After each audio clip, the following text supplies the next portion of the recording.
So let me begin. Uh, so we're in the one of Rabbi Weinberg's classic presentations, and this was called the Five Levels of Free Will. Rabbi Sampson last time I think went over the five levels of pleasure, and if you didn't hear that, you really must do it because it's pretty amazing. So I would definitely get in on that recording.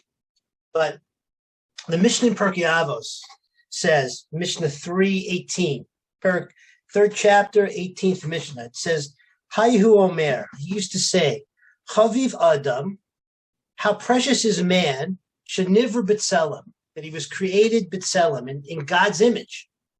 So it really is an extraordinary thing. Right in the beginning of the Bible, it says that man was created in God's image. So the rabbis, many of them learn that we, just like God is a creator and he willfully chooses, he has free will, so he gave us this incredible power to create, literally to create worlds, God forbid to destroy them, to be able to obviously transform the world that we live in, and the amazing ability that allows for human beings to do all the amazing things that we do in life is this power of free will.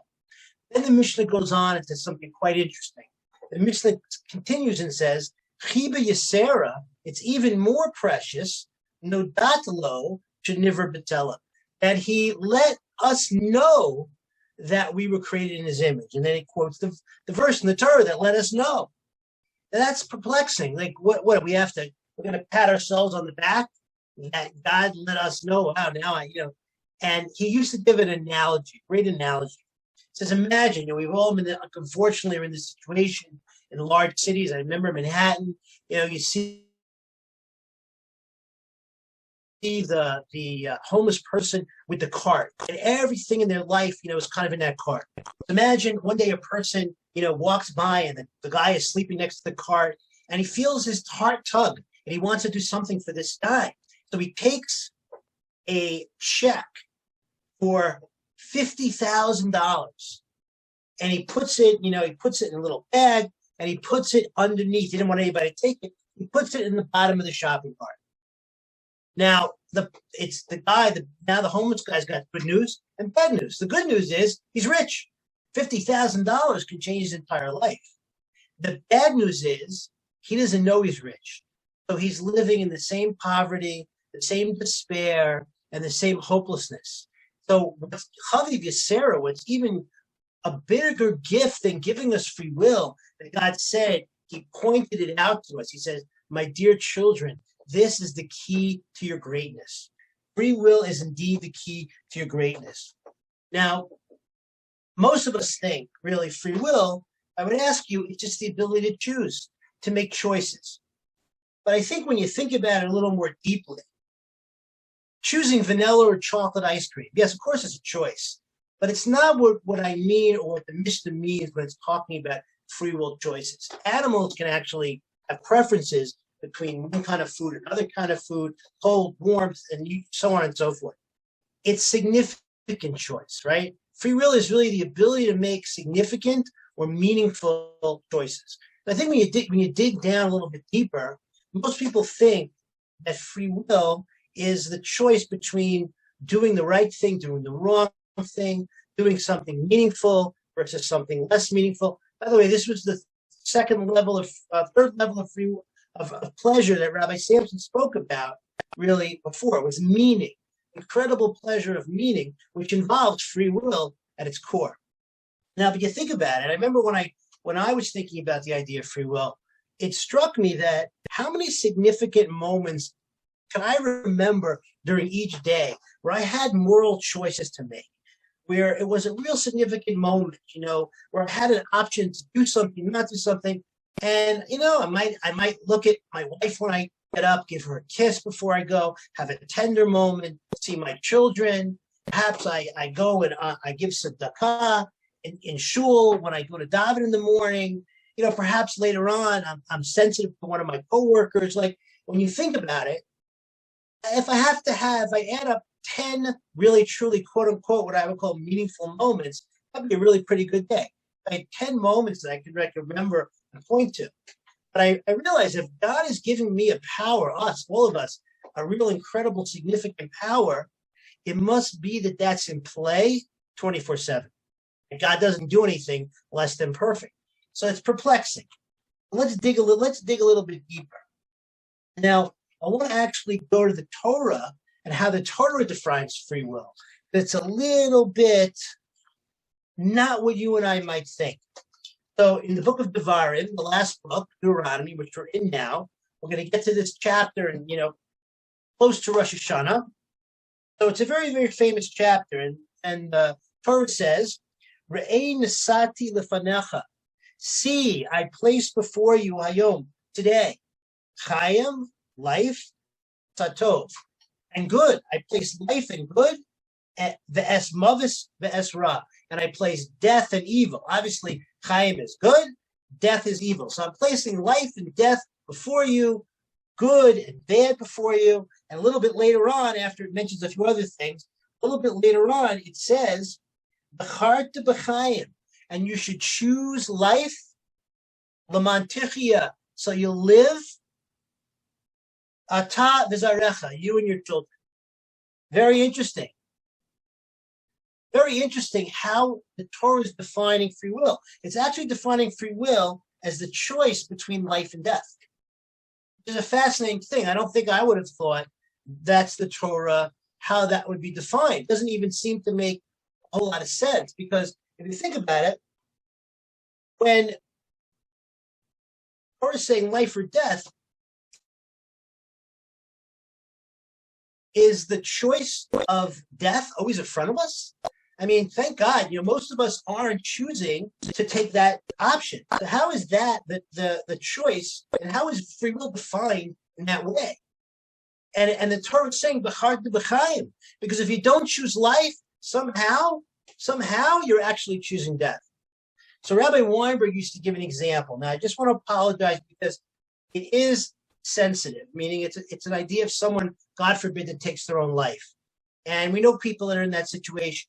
But I want to use the example because it really defines the Torah's understanding of this in the best way possible. So please forgive me if any of you know any, please forgive me. But I want to go ahead with the analogy.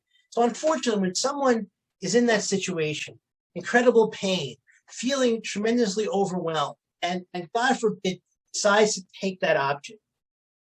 So typically, what it is that the person can't really see beyond the incredible pain that they're in.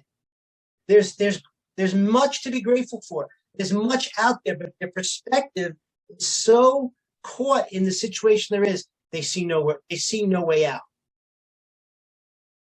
Now, what we see is it's an escape. The idea of saying I don't want to live anymore is really an escape. And you might say, but again, Rabbi, that doesn't apply to any of us. I mean, what are we escaping? And Rabbi Weinberg would always say, did you ever say you want to kill a little time? Right? Kill a little time. He says, you know what you're doing when you say you want to kill a little time? He says you're killing a little life, because time is the context for which we live our life. Killing time, dead drunk, I'm just zombieing out, I'm chilling, right? As the kids say. So what is that? That is what he used to call death in installments. Death in installments. We might not be escaping the final solution, but we're escaping the choice and the struggle of being great. That's really what we're escaping. Because we have one thing in common with the person that took that option, that we want to avoid pain at all costs. I just want to bring you back to something Rabbi Sampson probably said in your last class, because it's incredibly important. Rabbi Weinberg used to always ask people, and he would say, what is the opposite of pain? And most people, 9 out of 10 people would say, the opposite of pain is pleasure. And he would say, no, it's not pleasure. The opposite of pain is no pain. Or, as we like to say, comfort. Meaning real pleasure is not just taking away pain. I was in my car today. My air conditioning is really bad. The compressor is really going. And it's painful. If someone would have fixed my air conditioner, I'm not really getting pleasure. I'm just comfortable. I'm avoiding all pain. Every great pleasure in life, raising children, starting a business, being a good friend, using your power of free will, working out, entails a great amount of struggle, a great amount of sacrifice. Near, do I say, pain. But we look at pain in a very pejorative sense. It's to be avoided at all costs. You have to know this, my dear friends, about yourselves and about all humanity. We are pain-avoiding machines. But realize, if all you do is avoid pain, meaning your whole life is geared to comfort, all I can tell you is you will never get great pleasure in life. Because the greatest pleasure in life comes at the price of struggle, effort, and near do I say pain. Okay? That's very important because that's going to be at the essence of free will. So the pain that we're all escaping is that difficulty of struggling and being great. It's not the final exit. We take the route of death in installments. We take comfort over pleasure. A few quick examples. When I was a kid, I used to like to go, like I was a competitive tennis player. And I used to try to go jogging early in the morning. And there was one part of me that said, what are you, crazy? We're gonna go out, we're gonna die. Our heart's gonna blow up if we take another step, if we do 3 miles. And the other side said, shut up, we want to be great, we want to live, we want to be amazing. We have these two sides in us, one that wants to go to sleep, one that wants to take that ultimate step, and one that wants to thrive. This is the pivot of free will. Now, how we resolve this conflict is going to be what makes us great. There's a famous medrash which mentions a battle, and a sage sees these people come back from a victory, and they're flushed with excitement. And he says to them, that's a puny war that you guys are fighting. When human beings fight a war, and they even lose. So you know what? If they run, the enemy will regroup. Maybe they'll have a week, maybe they'll have a month, maybe they'll have a year before they come at them again. And even if they come at them, if you run far enough away, far and wide, they won't come after you.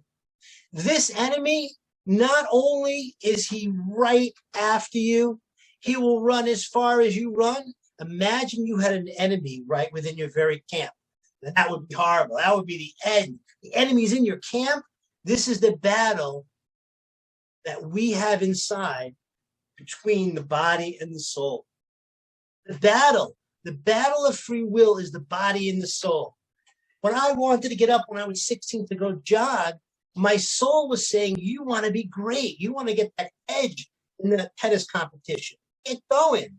My body was saying, hug the pillow, hit the snooze alarm. Some of you remember when you went to college, maybe you wanted to go to medical school and there was this great party on Saturday night. You had to decide, am I going to go study, right? Or am I going to go to the party? Tough decision. Do I listen to my desires of the moment, what my body's interested, what my body's after? Or do I delay that gratification? And I live into the aspirations of my soul.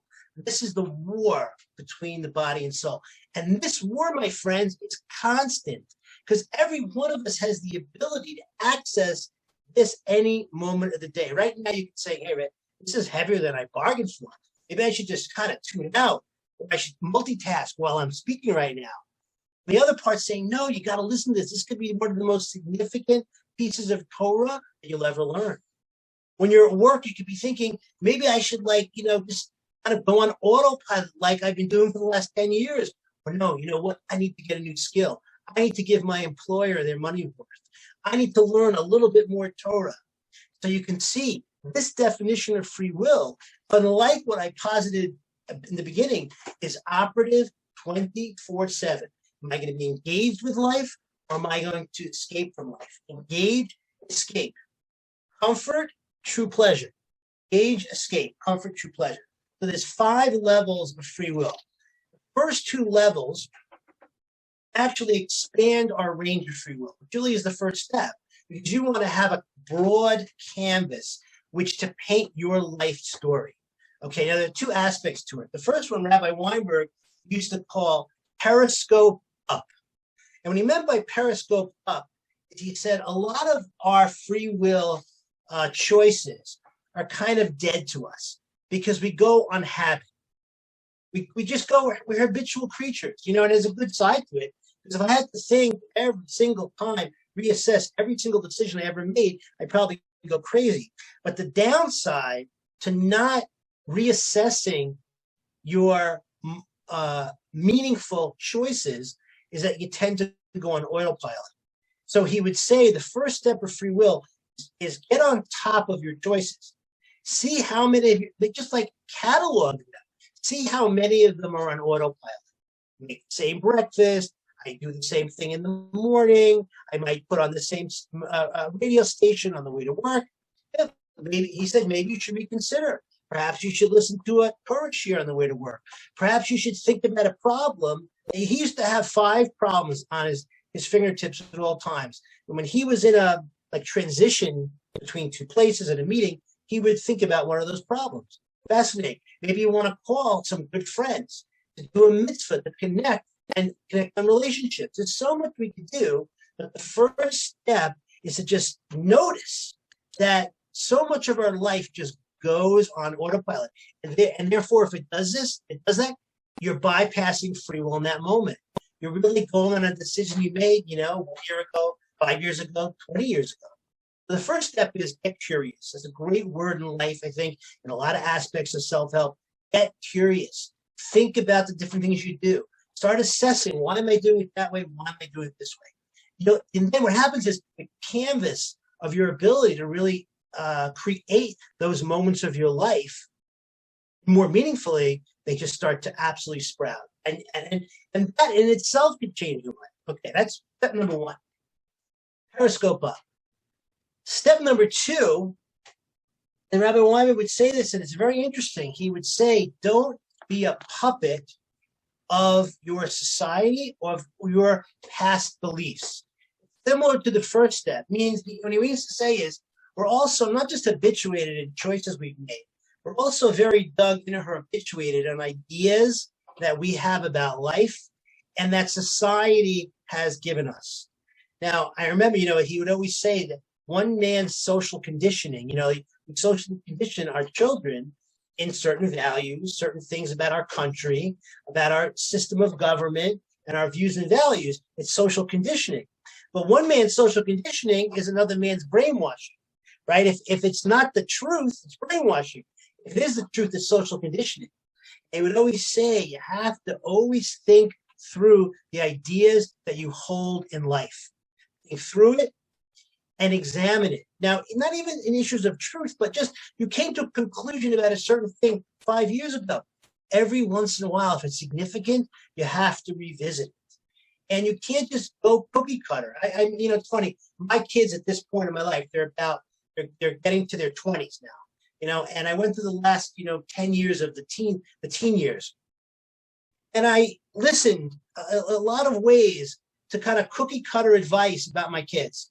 And I think I realized as I went after the first 1 or 2 that, you know what, I know my kids probably better than anybody.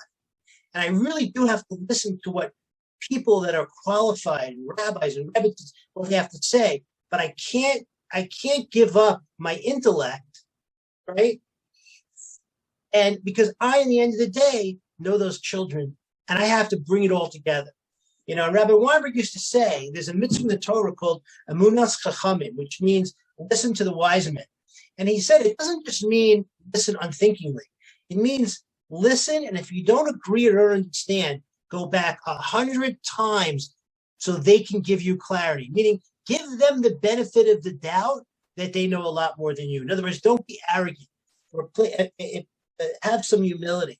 But we all have a mitzvah that says we had laid the Sheish Hamalka, We all have the mitzvah to know there's a God. That means we have to examine our beliefs, and we have to periodically re-examine. So that's level number 2. Level number 1 is periscope up. Start getting on top of your choices in life. That in and of itself will change your life. And an aspect of that is look into the things, the ideas that you've just kind of been also putting on autopilot. Some of them which you may have come up with 10, 15, 20 years ago. Okay. Now, the third level of free will, this is the one I want to focus on. This is the most important part of this class, this third level of free will. And the third level of free will is the conflict between the body and the soul. It's the war that we described before, the internal war that we all have to face. Now, you might have seen from that war, we have two conflicting sides. Man is made of one part rock, one part animal, I would say, and one part angel. We have one part that's an animal and one part that's an angel. And very interestingly, neither an animal nor an angel, according to Torah, has free will. Right? Think about that for a second. Animals don't have free will. They have instinct. They don't have free will to make moral choices, to transcend their station in life. Not at all. Angels, you might find interesting to know, also do not have free will. You know what we call angels in the vernacular? The angels are God's yes men. That's what the angels are. Meaning they're pure, they're holy. They only have one leg because they only have one choice. You know, man and woman, we have two legs. And they say that two legs it symbolizes free will. We can go right, we can go left. That's why we say on Yom Kippur, one of the reasons we stand is we want to be like the angels. And that's why we put our feet together when we daven Shemona Esrei, the standing prayer, silent prayer. So we can, with our free will, become angels and give our will up to God. But angels and animals don't have free will. Mankind is a unique combination that has a body that has tension with its soul. And that tension between the body and the soul, that's what creates free will. So let's go back to some of those examples. We mentioned one about the jogging versus going to sleep. So what does the body want to do? The body wants to ultimately sleep. You know that mystically the body, the ashes, and even gravity, right? It all goes down to the earth. The body actually has a death wish. Heard about that? The body wants to really sleep. Its ultimate ideal is in Hawaii on a hammock with a pina colada in hand, just about sleep. You know, it's funny because the Talmud says that sleep is 1/60th of death. 1/60th of death. It's related to death because death is the big sleep, right? So that's what the body wants. The body wants comfort. The body wants its desires. The body wants to eat, to drink, to be merry, and it wants it now. What does the soul want? The soul is aspirational. You know, just like the body, the gravity, everything in life brings materially goes down because of gravity. When you take a candle, which is a symbol of the soul, what happens to the candle? No matter how you hold the candle, the flame always is going up. That's the symbolism of the aspirations of your soul. The body is never going to do anything but what it's meant to do. It goes like the animal. Everything in it just wants to sleep. The soul is the aspirational part of a human being. You know what a midlife crisis is? A midlife crisis is nothing more than the soul getting really nervous that half of his or her life is up and he didn't accomplish the job he or she was put here for, to be great. And he wants meaning, and he feels he needs a change. Unfortunately, if you don't know that's what's going on, most people give it a Porsche, divorce a wife and get another one, like stuff it with more materialism. But the soul doesn't want that materialism. The soul wants spiritual food. And God, unfortunately, it gets drowned out. That's what a midlife crisis is. So the advice is to know what free will and this struggle is all about, so we don't have to go through this midlife crisis.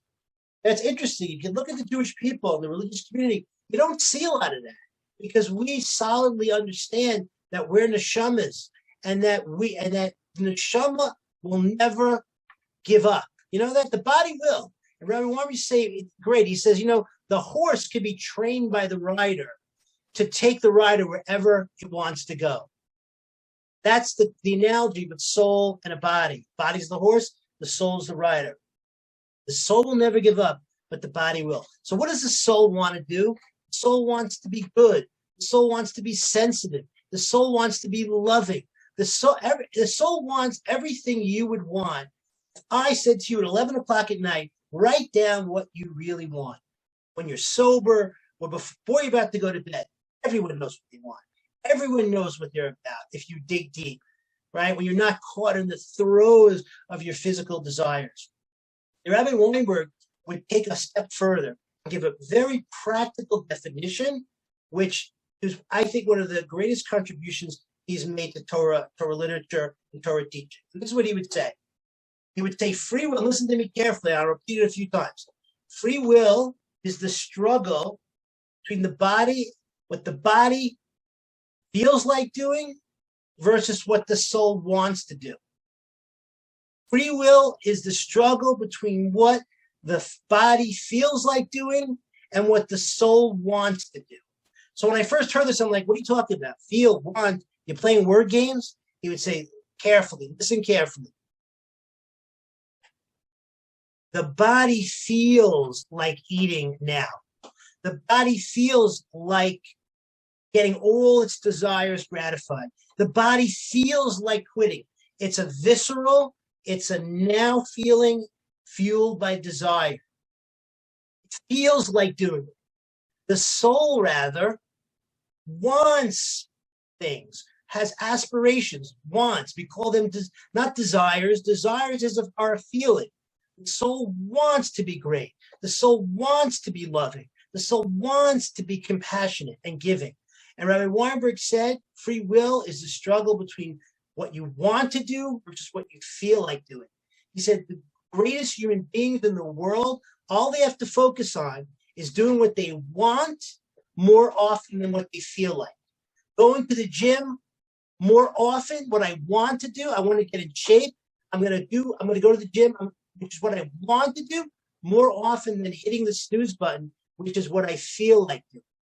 I'm going to try to be patient with my mother, which is what I want, more often than snapping at her, which is what my body feels like doing in the moment. You can get any free will struggle and fit into that incredible, true paradigm. The righteous person, the tzaddik, the great person, the transformational person is the one that does what they want more often than what they feel like. It really is a mind-blowing, practical, beautiful definition of free will. Now, when he would say that, and he would use this analogy as well, he would say that all of us have certain free will struggles which are more primary. Like I have a struggle with food, and my wife doesn't. My wife is just stick thin and doesn't think about it at all. And I'm always, thinking about the new diet, what to do, how to do it. And that's one of my free will struggles. I have a free will struggle to be patient, that when I'm with, again, with my mother, I do her finances and it's a struggle. Each of us probably has 5 or 6 like essential free will struggles that hit us again and again and again. Now, he would say, imagine you're on a boat, a cruise ship, and you're on the CIA. You're part of the CIA. You're on the ship, and you're going across the ocean, and you have a job to do in wherever the port of call is that you're coming up to. And you have no idea, but there's a Russian agent. He used to say this back in 1990. There's a Russian agent on the ship looking out for you. He's going to ambush you. You don't even know he's there. That's a bad plan. That's a tough thing. He would say, that's us. He says, if we don't unearth and know what our free will struggles for, we get ambushed. And it's so true. Like when I don't go on a call, when I'm going to go advise my mother on one of these things, and she's going to, say what she thinks or whatever, and I'm rushed and so on and so forth. If I don't set myself and remember that, hey, I'm going into Lion's Den here. I've got a free will struggle coming up. More than not, I fall in because we're habituated often, and we're body oriented. So we're going to habitually fall in to that free will struggle. But imagine that these are my 5 or 6 essential free will struggles. And you unearth them. You actually say, hey, I got to look out for them. Then you can be incredibly proactive about these struggles that you have. As I said before, being great is nothing more than doing what you want more often than what you feel like. So, few things. First of all, find those free will struggles that are specific to you and unearth them so you're not ambushed. And also, get curious as well and spend time really thinking through, what is it that I really want? What are those aspirational things that I want? Because if we have been acting more like bodies over the last, some of us are 40, 50, 60, 30, right? If we didn't know this, a person doesn't know this, they get habituated into acting a little bit like a body. But now we're kind of like a new consciousness. We're trying to act like souls. The problem is we're acting like souls, but we're very habituated like bodies. So you have to almost re-catalog, what is it that I want in life? What are the things, the practical things? I want to learn a certain amount. I want to maybe do a daf yomi for the men or whoever involved. I might want to learn Hebrew or go through the siddur. What are the things that you want to do? What do you want to do in your personal life, with your relationships? Like, too often our relationships go on autopilot. So make a catalog. What is it that you want? And then consider, what are the things that get in your way? Like, what are those feel-like situations that actually get in the way of you doing what you want? Then you'd be able to have a game plan, right? You could take you can't do it all at once. Rome wasn't built in a day. But then you can have a game plan to kind of decide, okay, you know what? I know what has been going on a little bit with me, kind of unbeknownst to me, or not so on the front burner. Maybe it's in the back of my head, but not in the front of my head. So just to review, and I'll open it up for a few questions. The first step of free will, and by the way, free will is the power to be great. You want to be great, you'll do what you want more than what you feel like doing. That is, if there's one takeaway, that should be the takeaway. First step is periscope up. Get on top of your choices. Don't let your choices run you. You have to run your choices, because then you're running your life. Okay, that's number one. And that would even include reconsidering past decisions, past ideas, past philosophies that you may have taken on for whatever reason. Okay. Number three, which is really the most important thing, is to realize that you have this war, internal struggle going on all the time, 24/7. And no, you're not schizophrenic. I remember I had, read the book Sybil when I was young, and I, thought I was schizophrenic. No, you're not. That's the human condition. Schizophrenia is built into the human condition. It's called body and soul war. And then kind of unearth what those free will struggles are. And at the same time, try to, really kind of hone in on what you want out of life. And then you can start making a game plan. Someone actually asked me a question.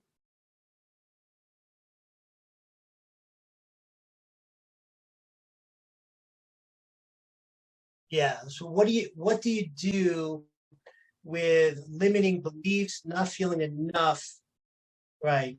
Not feeling enough, limiting beliefs. Okay, so again, those are things like a little different. Those are things you have to kind of work through. Like, why does a person have limiting beliefs? Are they really true? Are they not true? Is that more of a self-help? That's have to work through.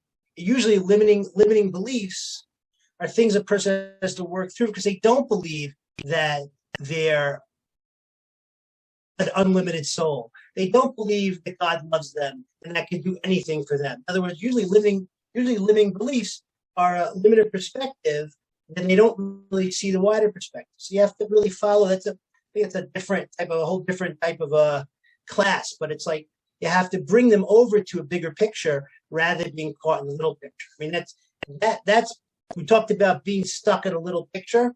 Right? This is trying. You have to try to get up to a bigger picture. And there's a great book that Rabbi Ezra Tauber, What's a Jew? And he talked about for the first 5 chapters in that book how a Jew is so great and what he should be thinking. When I read this book, I'm like, it really gave me a upgrade in feeling great about myself, and kind of the natural limiting beliefs that people have, and not even that, to help move it away. So that was one example of how you can deal with some limiting beliefs. But I think it's a little bit of a separate topic.